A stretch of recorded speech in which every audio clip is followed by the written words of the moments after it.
Good morning, good afternoon, good evening, wherever you're joining us from. Welcome to the March edition of the Windows 365 Microsoft AMA. I'm joined today by two awesome guests. I'm very excited to talk about the topic today, which is Windows 365 Link. So actually, if you want to just introduce yourselves, and then we'll go into announcements and then into all the questions that folks have. So, Sandra, do you want to go first?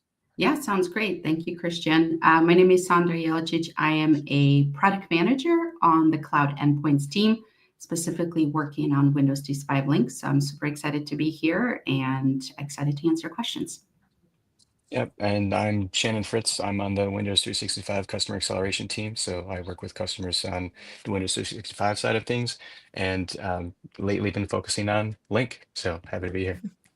Ooh, and look at that little look what you can get. I also I'm very it's a special topic to me too. Because I work with you both pretty directly on this project, on this device and experience. And so personally I'm very excited for the questions that'll come in.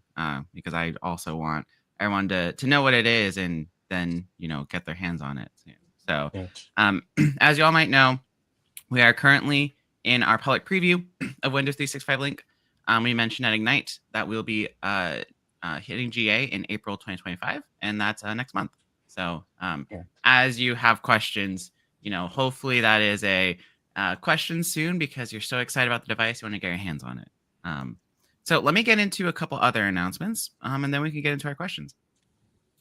So for the Windows 365 service, we recently expanded to additional geographies and regions. So you can create the Cloud PC VMs now in the Mexico geography. I believe that's Central Mexico. And then also in the Spain geography, which I believe was Central Spain. So you can create those your Cloud PC VMs there. And also, we improved our drive redirection. So if you're redirecting a physical drive, a thumb drive, etc., you can add additional configuration to do essentially some prefetching, and it really optimizes the experience. We didn't want to change the experience under the hood. We want to make sure that you all were able to evaluate it and then implement it. But it's there. And so those are probably the two biggest things that we've done in the service. So you can always check that out at our ak.ms link, which is the ak.ms /W365 What's New. Perfect. All right. So those are the big things. I want to get just kind of straight into the link questions. Right. So yeah, we'll see. Hopefully, folks, we have some coming in. But I think I'll kind of start off with kind of some starter questions for folks that aren't as aware. What are some of the base requirements of Windows 365 Link? And maybe especially for folks that are maybe are new to Windows 365, but this might be their first step into it. Do you want to take that one, Shannon, or you want me to talk about? So, Yeah, go, Shannon.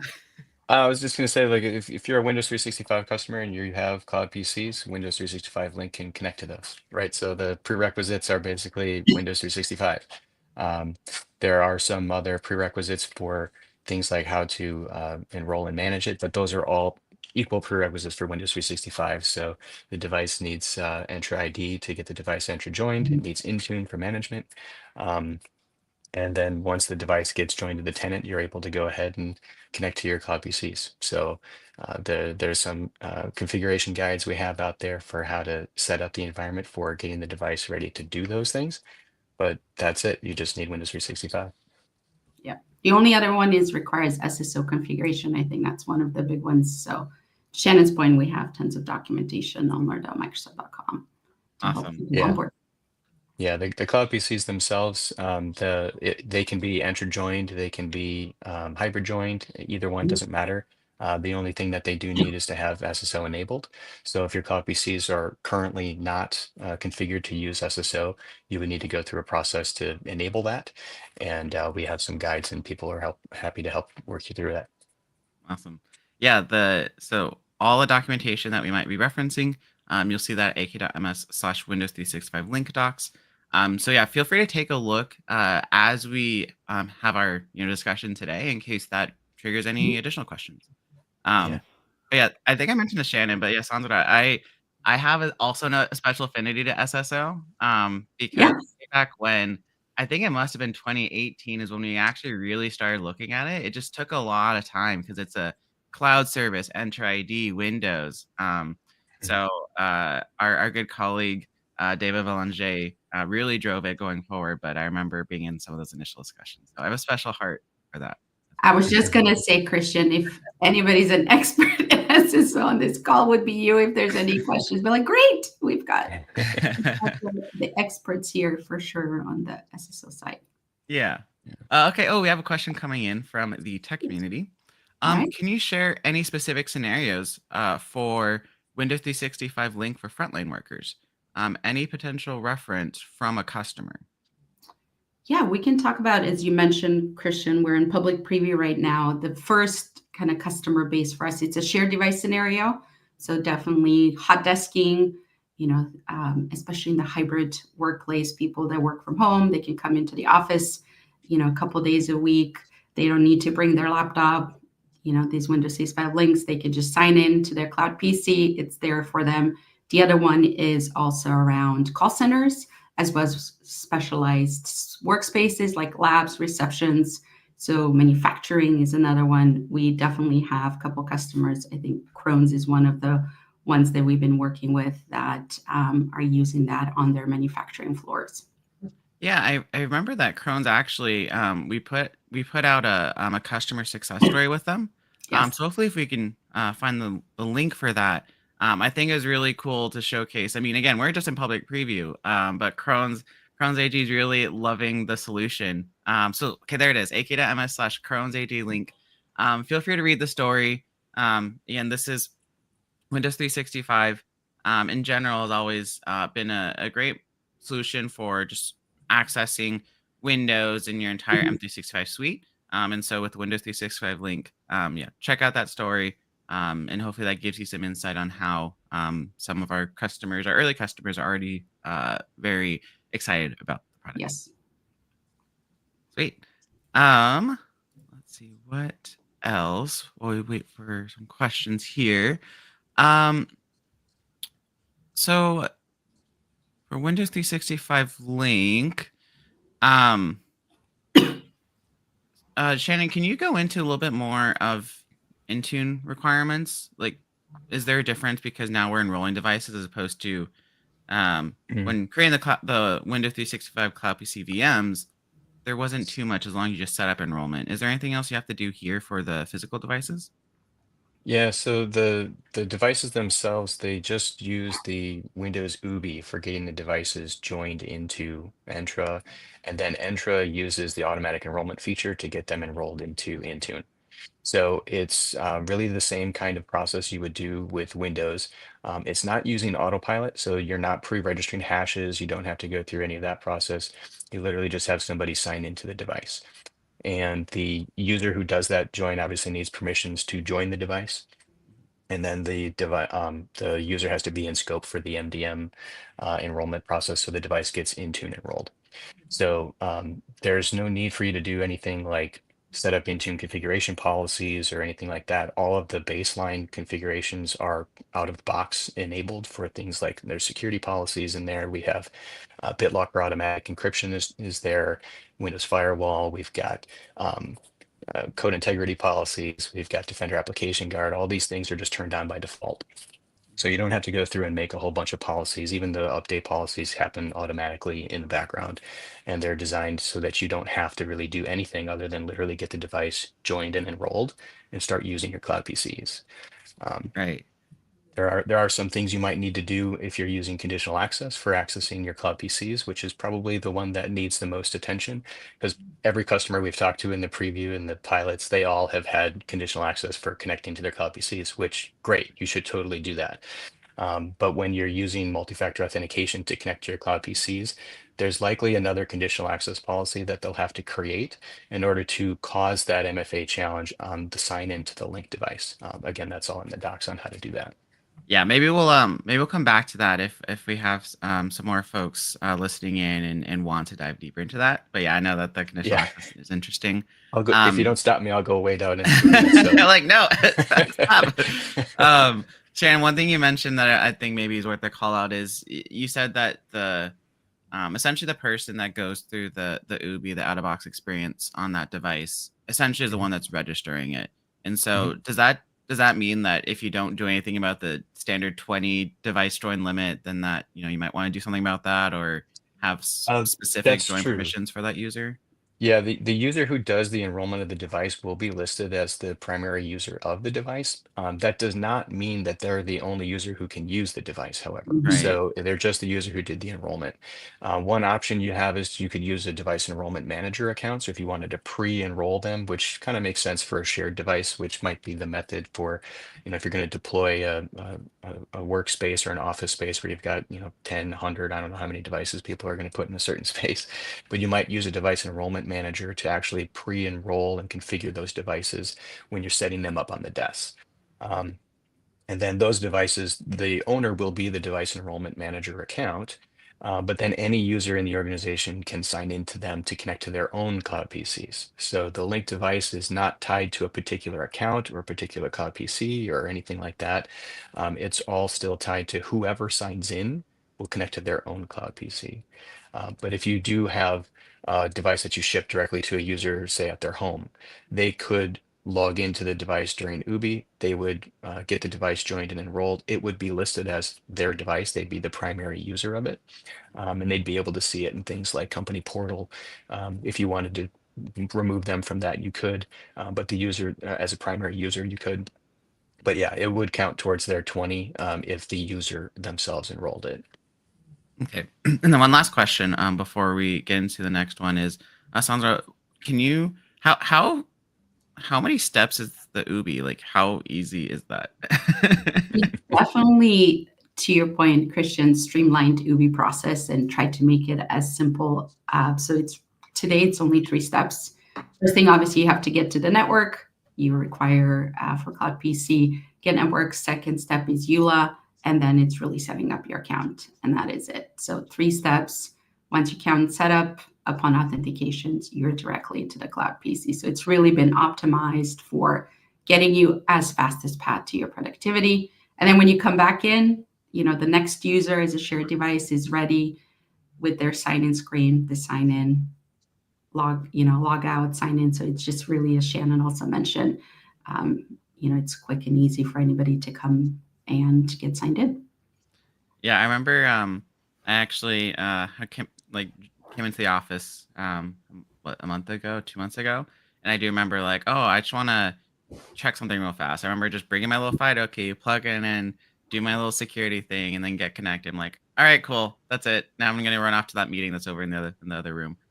So it was really cool. Yeah, FIDO makes it very, very quick. Yeah. All right. The next question that we have is, I noticed when opening settings on a Cloud PC running on like from the link, I'm getting banners and sound system and sign-in option pages in settings with a launch local settings button, which does nothing. In quick settings, I see a reset, which also does nothing. Ideas. So I think those are like 2 separate questions. Yeah. And I know those quite. I was going to say, deeply. Christian, this is right in your ballpark. Yeah. So the first ones, the banners. So that's correct. So when you open the sound, actually I'm not sure about sound, but at least the system and display, and even the Bluetooth page, you should be seeing. Yeah. So at least the display and Bluetooth, you should be seeing these banners at the top that say to open these additional settings. Just because we have separate controls to do that right now. If you're seeing sound system and sign-in, actually maybe we should look at that because I'm not sure if right now you should be seeing those. I think you're right that right now they wouldn't do anything, so maybe we should actually look at that on why those are actually surfacing for you. So if you're connecting from your link device, I would say, yeah, either file a support ticket or also if you're on a linked device and you're probably in a public preview, so work with your Microsoft, you know, account manager to surface that to us. Right. So that's a interesting, good call out. Mhm. And the last one is the reset. So the reset right now, that I actually don't remember, Shannon, maybe you know, that reset is really just the general Windows reset. And I actually don't remember if we just, yeah, like you mentioned the poster, it does nothing. Because we actually don't want that to happen. Windows reset would be very destructive, and I think we did try to make it do nothing, because if you want to reset your device, we have mechanisms in like the Windows app and other services where you can hit as a user, go to like the Cloud PC card, hit the three dots, hit reset if that's a permission that your admin allowed you to do.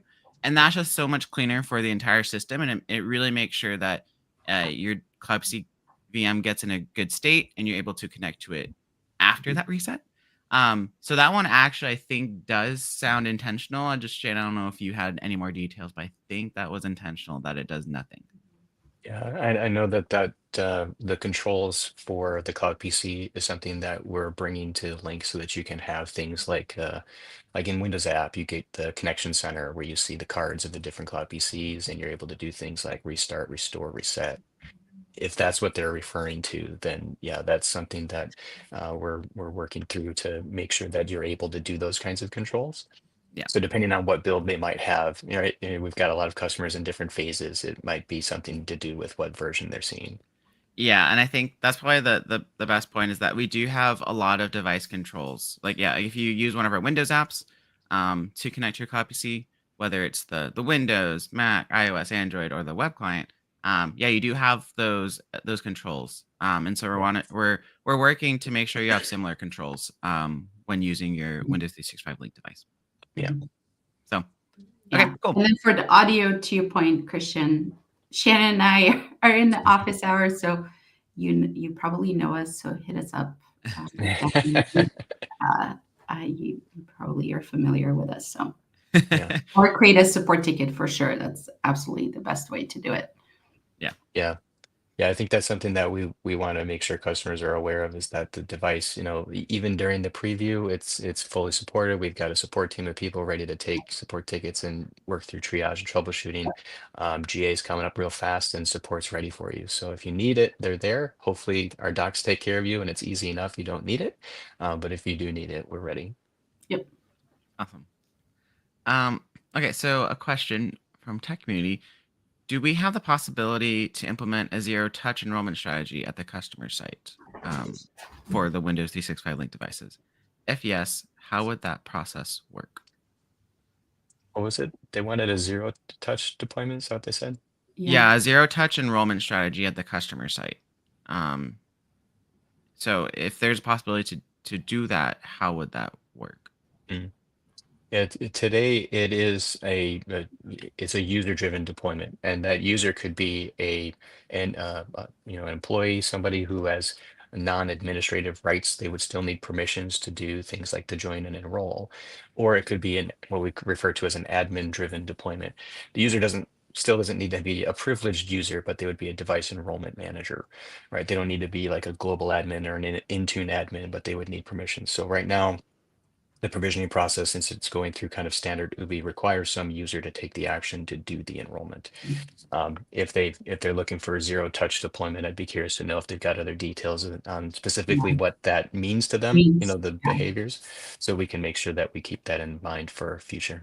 Yeah, because I was gonna ask, Sandra, maybe are we working towards supporting something that's not user driven, like more more on the lines of what autopilot would be offering? Yeah, I was going to say first thing when they said zero touch, I was thinking maybe that's what they're talking about. Autopilot. Definitely something on our roadmap for sure, and in the works to support autopilot on the not user driven but the device driven side. So on the roadmap. A couple varieties of that. So like what the specifics flavor are that they're looking for. Let's hear it. Yeah, exactly. If for whoever posted that, if you have the additional specifics on what you need, definitely, if you want to include here, please do, so we can make sure we consider that. But yeah, I think we've heard some feedback around Mhm.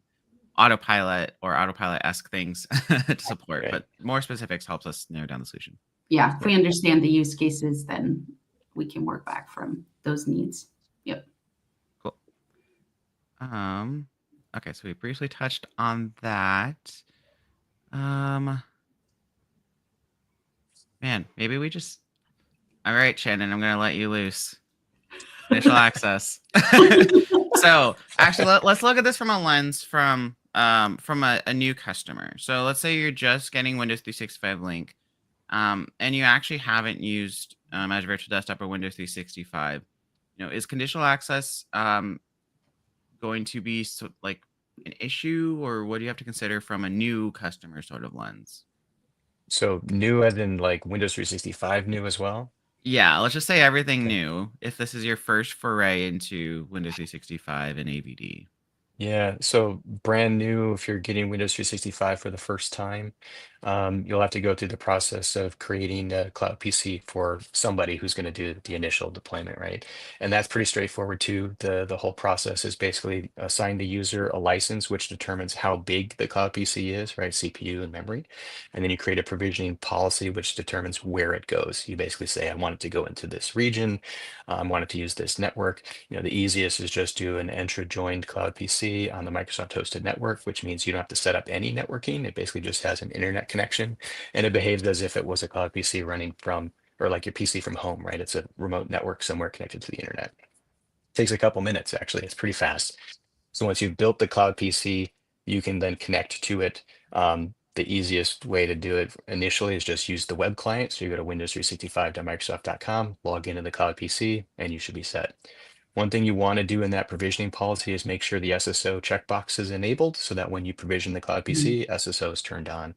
And again, with Entra joined, that's it. That's the only thing you really need. The checkbox is on and SSO works. If you're using hybrid joined cloud PCs, that story is a little different. You can't use the Microsoft hosted network. You have to use an Azure network connection, which allows you to give that cloud PC visuals or a line of sight to a domain controller so it can get joined. And then there's some other prerequisites for SSO enabled on a hybrid joined cloud PC that involve Active Directory. So there's docs on how to deal with that, but you basically have to enable the Kerberos server object, which allows Entra to issue Kerberos tickets to the users to get the authentication that they need for hybrid joined cloud PCs. Usually that's not the starting point. If you're going to start, do Yeah, Entra we're gonna join. start. You're It's gonna just easy. enter join, do all the Microsoft provided paths, make it simple, Yeah. and then you Yeah. go from there. Yeah. It'll take you less than 20 minutes to actually do the license assignment, the provisioning policy creation, deploy a cloud PC on MHN, and you're connected. It's quite fast. Once Yeah. you have that, the next thing you'll want to look at is how is access to that cloud PC protected, right? Most customers we've run into have one of two approaches, but the really common one is that they'll have a conditional access policy that says all cloud resources require MFA. It's actually a pretty good practice. It basically says if you're going to connect to something, you should probably prove yourself doubly with MFA. And that policy, that conditional access policy, would then apply to the Windows 365 Cloud App Services. So there's a couple things for SSO. It's again in the docs.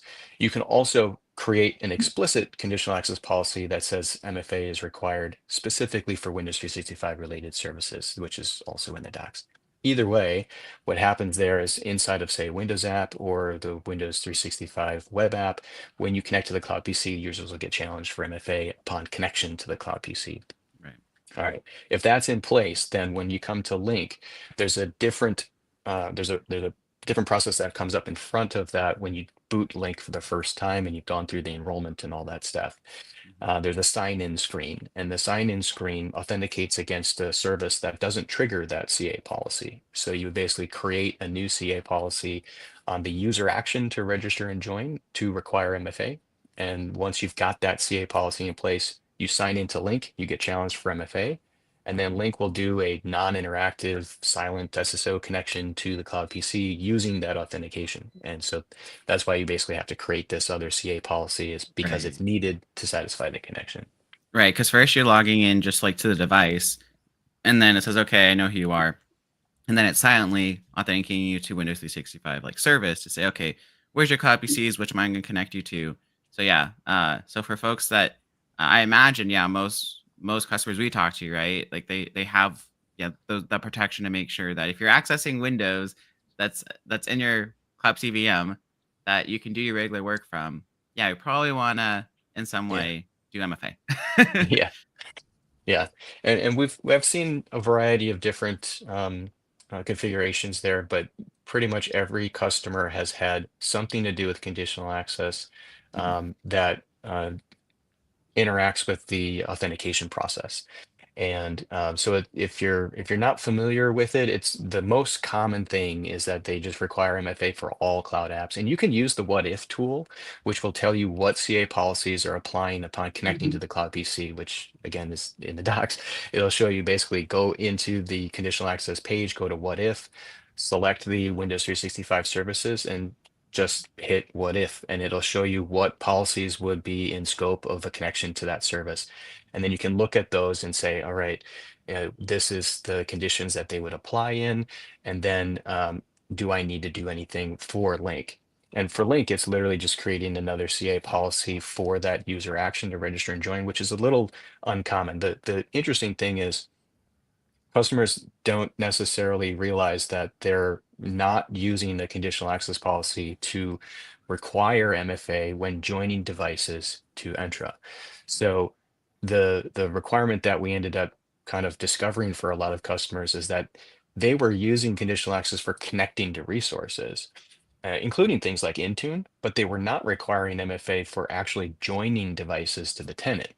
Right. So what ended up happening is we're kind of uncovering the fact that like you could join a device, then try to do the automatic enrollment. That's when you would get challenged for MFA because of the CA policies, Yes. and then they would complete the MFA challenge, which would wrap up the join process.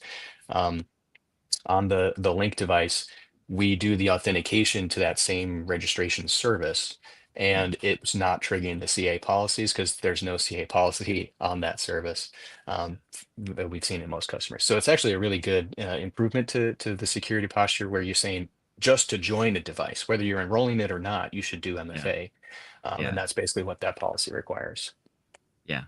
And I think while we're at it, there's two questions on the chat. I want to get to the MFA related one first while we're on the topic. Mhm. On X, someone asked for MFA, does it have to be Microsoft Authenticator or will any authenticator app/solution work? So it's not necessarily authenticator.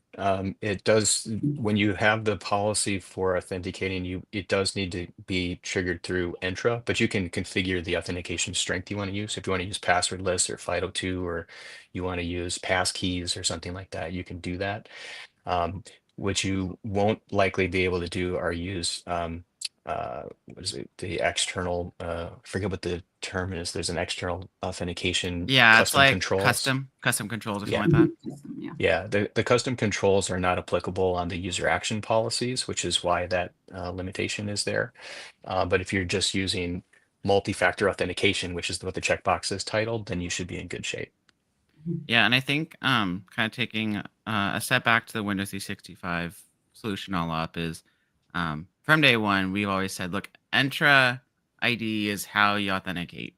Mhm. Whatever they like generally whatever they support, we support. With hooking up your different multi-factor solutions, etc.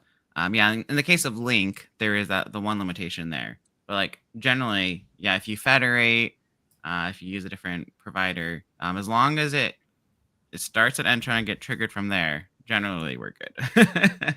Right, yeah, because that's the way even like Windows works, right? Windows initially goes to Entra to find your authentication provider, and then Entra could be federated. So even if you're using a federated third-party IDP or something, that's okay. It just needs to use the conditional access policies, has to be able to satisfy the same token claims that are used for the connection. Yeah. All right. Another question here. During testing as part of proof of concept for a customer, I performed a device swipe using Intune, and the system is now unable to boot. I need to re-image the link device. Are there ISO files available like for traditional desktops? So Sandra, I can see that I'm going one. to defer to you there. Yes. And then I think there was another further up question around how to file a ticket. So please go to the Intune Admin Center, and under Windows 365, you'll see a Windows 365 link drop down, and then it will allow you to submit a ticket. On this piece, I think we need a little bit more information, unfortunately, from this person just to understand. There's nuances around kind of which builds they were on when they did the remote wipe and what kind of remote wipe they did. Just if they can also go to the Intune Admin Center and get a ticket submitted to us, and we'll definitely take a look. Or if you're in office hours or you have access to our CCB channel, hit us up. You can just tag Shannon and I, say, hey, per AKA, here is who I am. And then we can dive in. At this time, just to answer the second question, the ISO files, we are working on something post-GA in the public preview that is not available. So we will be happy to kind of swap your device out after we understand where you are in the journey. Sounds good. All right. Okay. Tech community. Hi, what is the projected release date and when will orders be accepted? So April 2025. Yeah, just around the corner. I don't know if we could have any more information for that, but just April 2025, and April starts in just a few days. So we are right around the corner. Be on the lookout. We will be definitely posting details around that and how you can get the orders out. If you have any questions, please also reach out to your local GVBs or your account managers. They should be able to help you with any other questions around like pre-orders and things like that. All right, perfect. Yeah, it's always funny.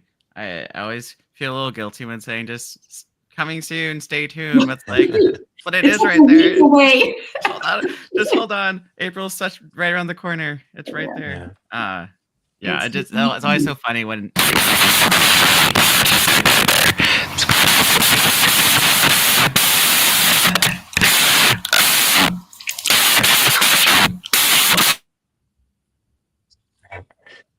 Christian, I think your mic went crazy.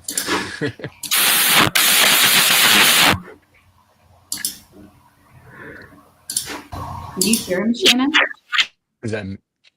Yeah, you went muted. Yeah, I think there was something. Yeah. He was getting too close to stepping in, so he got. Yeah, you're still making a bunch of staticky noise. Okay. Yeah, I can look at the next question. And I know for others, it's right around the corner. For us, it's definitely like, wow, we're already here. Some of us have been on this journey. So we're super excited for our GA. All right, one more question here. On the local Windows 11 computer, the user has to approve the privacy for the mic and camera for Teams each time Teams updates on the cloud PC. Sometimes this causes tickets if the user does not see the approval button. How does this work with Link? Will there be an improvement where the privacy approval is only required for Teams once? I can kind of I don't think that changes because we are bound by Windows 365. Shannon, jump in here. Services. So I think however it works today, I don't think from a Link perspective, it's just an endpoint to get you into the cloud PC.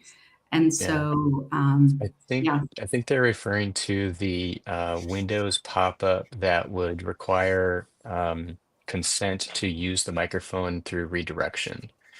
And if I remember right, the way that we're handling that on Link is that the consent is done inside the context of the cloud PC. So I haven't seen any of those prompts up. So you shouldn't be seeing that on Link, because unless you have some sort of a control or something in place that is requiring it outside of the defaults. But yeah, the consent for microphone camera redirection is actually done in the context of the cloud PC. And can y'all hear me now? Yes. Yeah. It's probably Yeah. gonna not sound as good. It's not. I had to figure out the other mics. But You sound good. Okay. I think for this question too, yeah, I think it is just like that pop-up that says, "Can I use your camera? Can I use your microphone? Can I use your?" I think sometimes even location. I know that because also the folks on the Windows 365 side that work with Teams, that's also on my team. So I'm also fairly familiar with this. We've heard lots of feedback on this. That every behind the scenes update of Teams, it re-triggers permissions. So I know that we're working on it. I don't have any dates to share on this specifically, but I know that we're working on it. They're working on it, and they've definitely heard this feedback before. That way, maybe you do it once, but otherwise, even after behind the scenes updates, you won't get re-triggered and re-asked for those permissions every time. All right. So the next question is on tech community, So Link only supports 2 displays. Will something like Display Link be baked in, since only 4 USB ports is often not enough, and external docks are going to be rather common add-ons?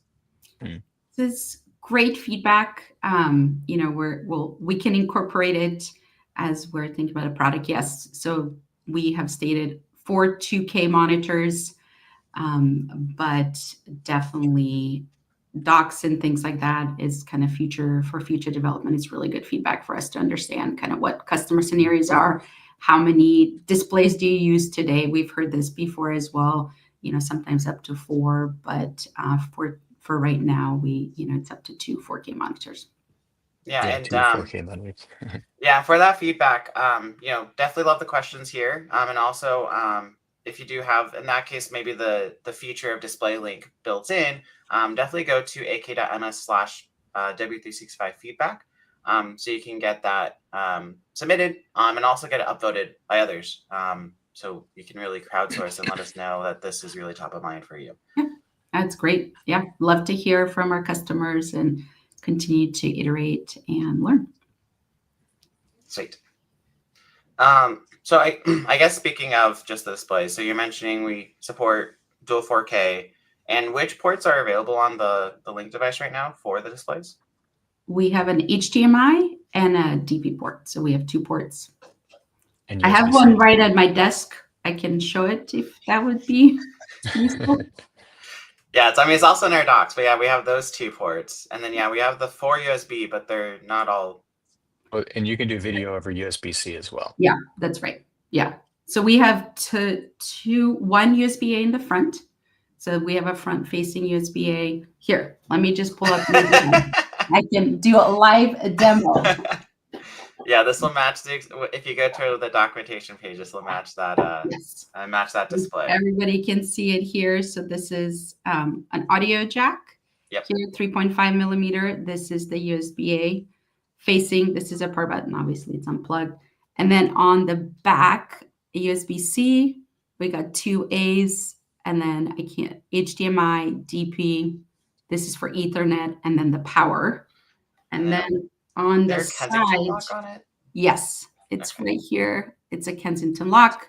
You can also Visa mount it. So there's, you can use screws to do that as well. So you can mount it on, obviously you can use it on side, horizontal. So this is what it looks like. Just a little. Looks good.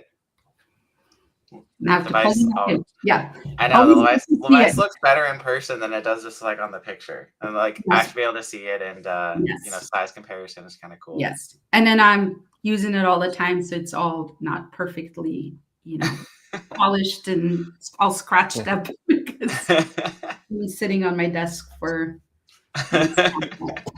it's amazing. So nice. Okay, we have I think that's another question. You mentioned that you talk with customers in the public preview.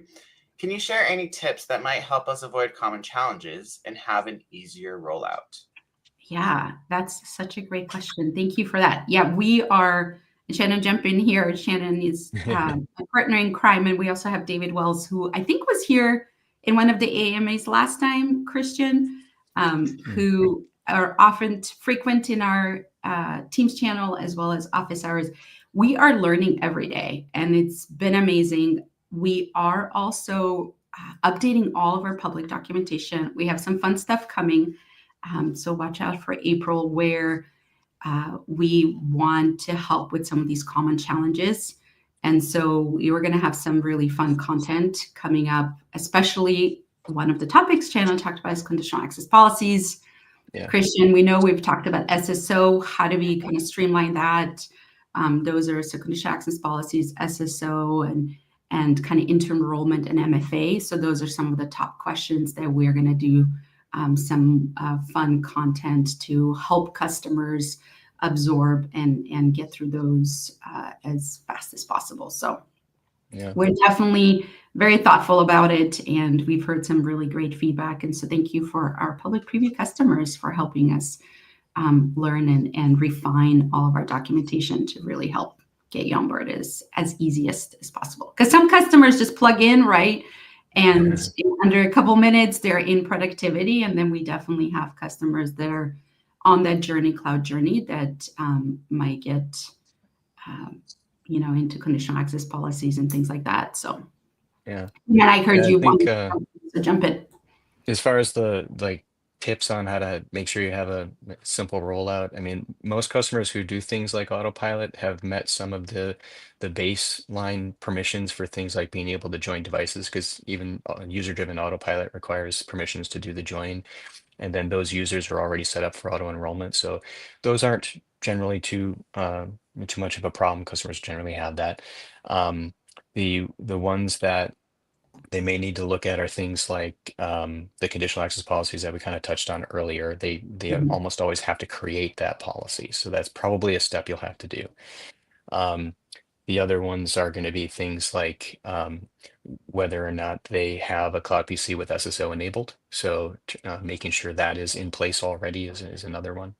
And then enrollment restrictions in Intune, particularly platform restrictions. Most customers also have a platform restriction that doesn't allow the enrollment of personally owned devices. And the thing with personally owned devices is that it also blocks unknown devices. Hi, Keelan.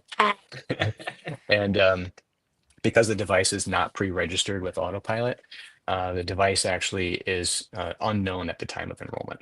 And so a personally owned device enrollment restriction blocks unknown devices. Well, with these devices, once they get joined, they become corporate owned, but that first sign in, it gets blocked.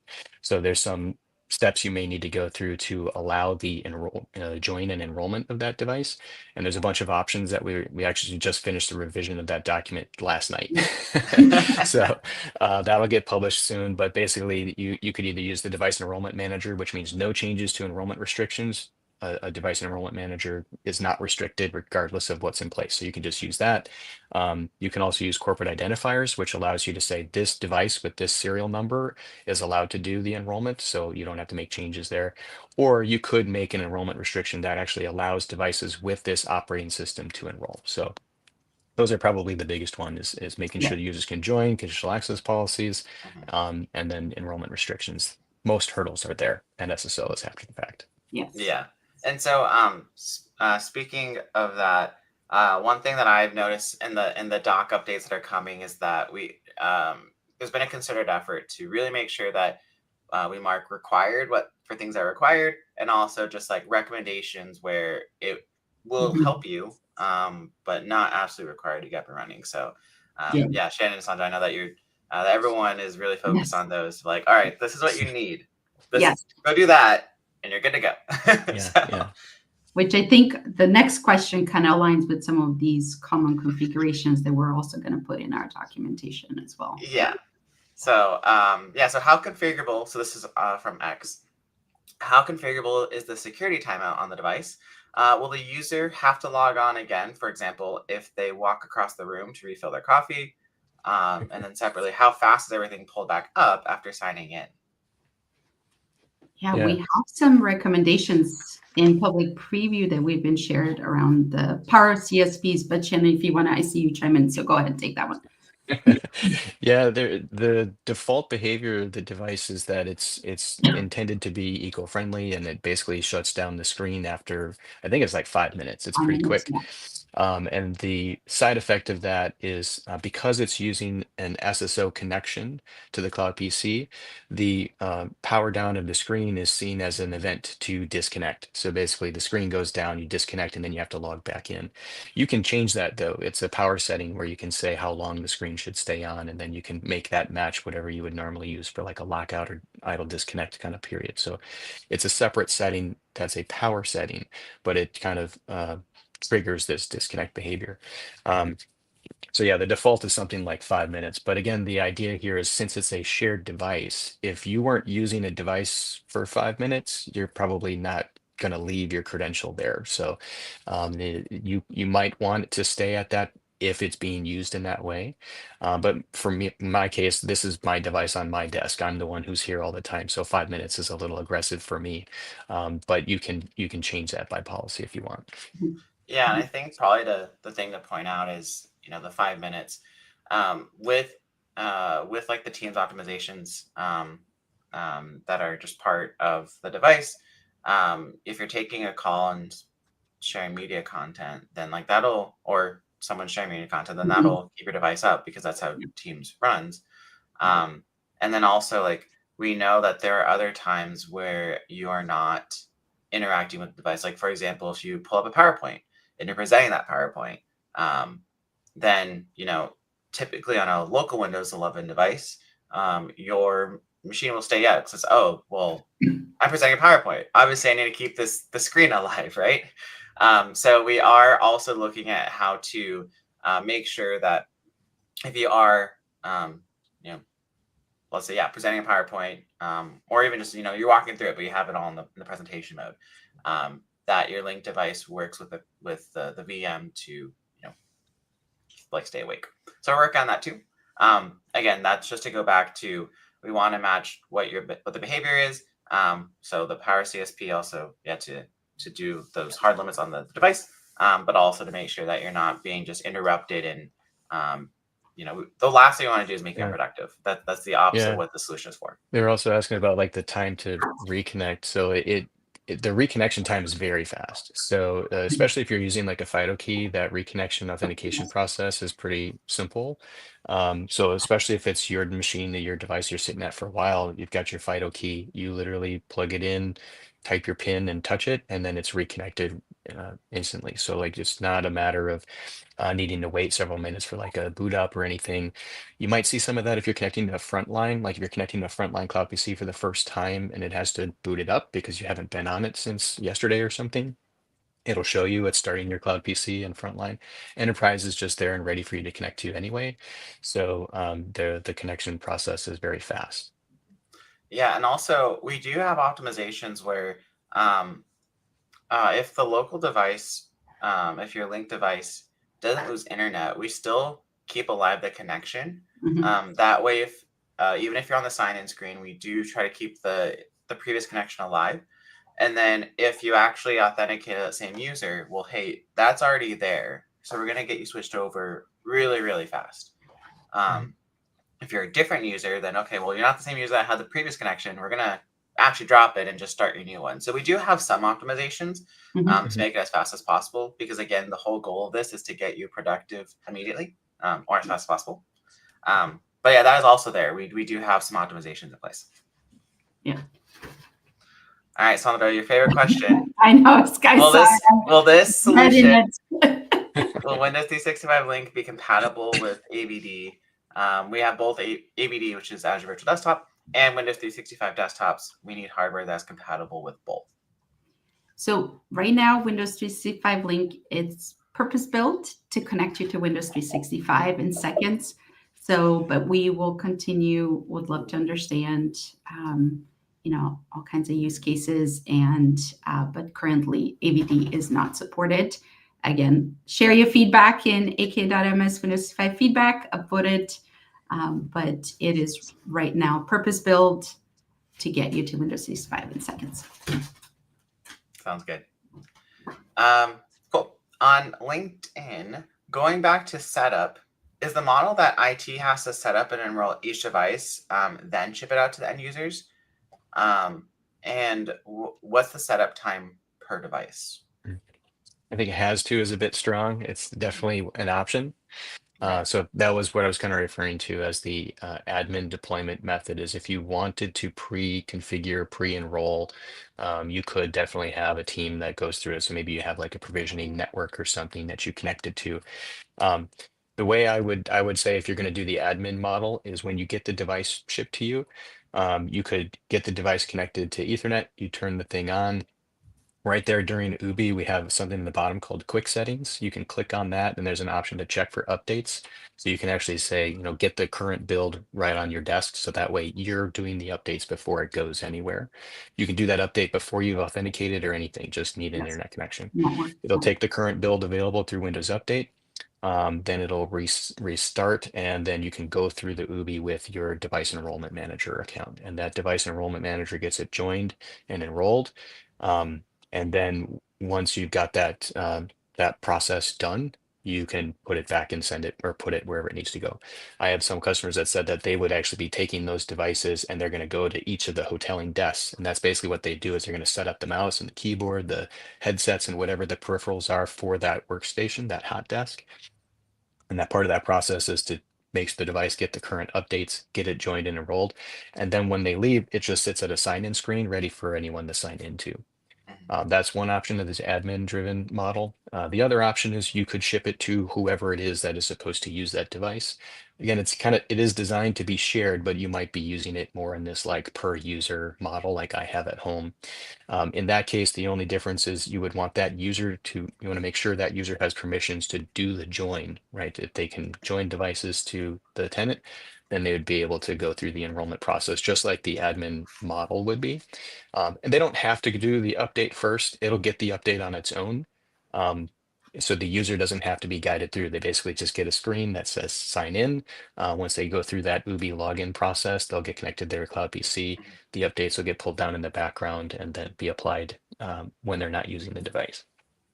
Right. And so yeah, I think at the very start you mentioned that has to is a bit strong because it can be admin or you can have the user with the right permissions, or if they are comfortable like going through Ubi, then the user can do it.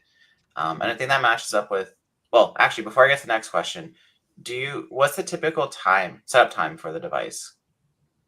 Oh, yeah. So the setup time, if you're just going to have the user go through it, Mhm. it's actually just a few minutes because it's the process of the user logging in. There's no installation of anything. It doesn't download any images necessarily. Like you can force it to check for an update. And just because it has to download it, stage it, install it, that can take somewhere like 40 minutes, something like that, depending on internet speeds for the most part. So once the device gets the update applied, the sign-in only takes a few minutes, and then they complete the join and enrollment, and then they get connected to the cloud PC. So it's very fast. Mhm. I think we had an Ignite from unboxing to productivity. I think it was in minutes, like a little Yeah. over 2 minutes once everything's kind of set up. So Yeah. And then Shannon, if you can just kind of reiterate, I think back to the more standard user, I guess, going through the enrollment process. But I think we had another question was, if we have policies in place to prevent users from enrolling personal Windows devices, how do we ensure they can enroll this device? So if you can just go through that one more time.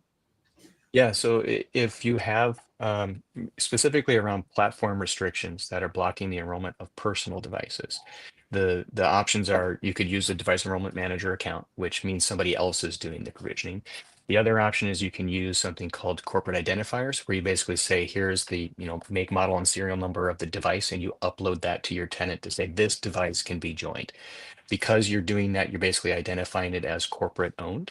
So at the time of enrollment, it says, oh, it's not unknown and it's not personal, it's corporate, and it effectively bypasses the restriction because it doesn't meet that restriction. It's not personal, right? Um, that's the other option. Now, if you don't want to manually record or update or have every individual device that you're putting in the list, you could create an enrollment restriction that allows the device devices that run the operating system on here. So there's an operating system SKU called Windows CPC that is different than like Windows 11.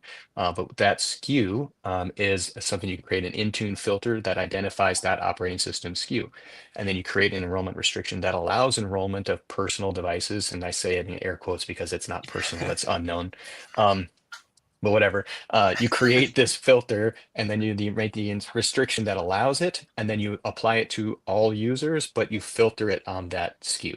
So then anyone can enroll this OS.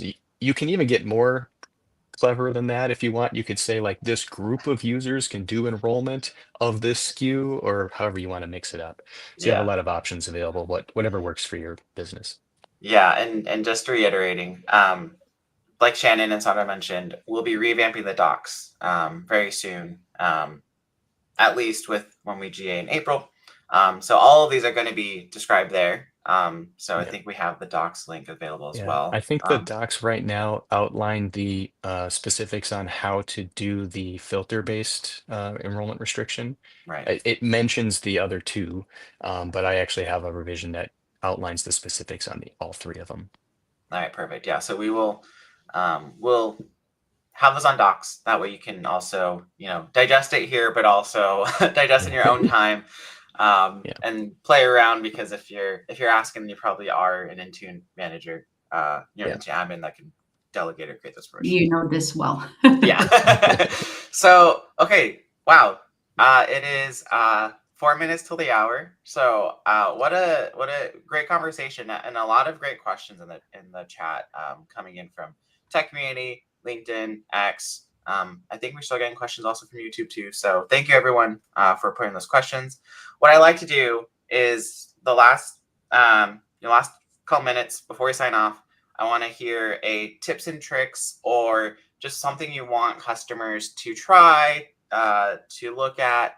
So I'm going to start with Shannon, and then I'll get to you, Sandra. Yeah. Well, I think the thing that kind of surprised me about using Link is that I've kind of forgotten that I was using a cloud PC. As much as you're using one when you're kind of logging into a Windows device and opening Windows app and then connecting to a cloud PC. There's that kind of clear distinction between local and remote. When you're using Link, like, it is your cloud PC, and I just think that people are going to really like that. They're going to feel like they're just using their local computer, even though they have the power of the cloud behind what they're working on. So I would just really encourage people to give that a try, and see how that experience works for them.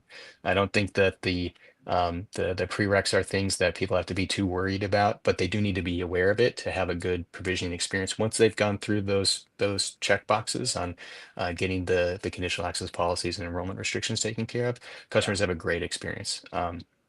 The built-in optimizations for Teams makes calls a dream, right? It works great. It works local because it's literally running locally. So it's a great local experience. So yeah, I think people are going to really enjoy it. Awesome. All right, Sandra, what's your tips and tricks, or go please try this? Yeah, so for me, I own the experiences on this product. So I'm more of a kind of end user focused. So would love to, because I think, Christian, you mentioned in the beginning, like, how quick is Ubi? So we've really tried to simplify it. And we have this concept of kind of quick settings. And we have really cool functionality built in there around like accessibility, languages, and things like that. So would love to, kind of get end user, try to look to that. Is that, usable? Is it valuable? So I think from more kind of piggyback also on Shannon, because everything's into cloud PC, we do have some local controls as well and we're going to try to bring those into the cloud as much as possible. But how do you think about this first run experience? Would love for feedback around that as well. And as you're working on this endpoint, try the accessibility and things like that, because we it's one of our investment areas. Yep. Sweet. And mine would just be single sign-on is awesome. Yeah. So even if you're looking at Windows 365 Link, you should just have all users have single sign-on. It's great. And Christian, we've heard from a lot of customers in public preview. They love it because in current solutions, they have to sign in twice, once into the endpoint and then into the cloud solution. And they just really love this feature of single sign-on because you're, Awesome. as we've said, Yeah. right into Windows 365. Yep. Cool. Awesome. Well, thank you. Thank both you of very much. for today. So for folks listening, catch us next month in April, ak.ms/ama/Windows 365/2504. We're going to have a new topic for you again in April 2025. I'll probably be highlighting the GA of Windows 365 link as the announcement there, but we will have more topics for you. But we're really excited. Thank you for all who joined, asked questions, and thank you both, Sandra and Shannon, for joining this hour Pacific time morning for helping our customers. So, Yeah. all right. Happy Thank to. you. Thanks, everyone. Thank Bye. you, Take care. everybody. Bye.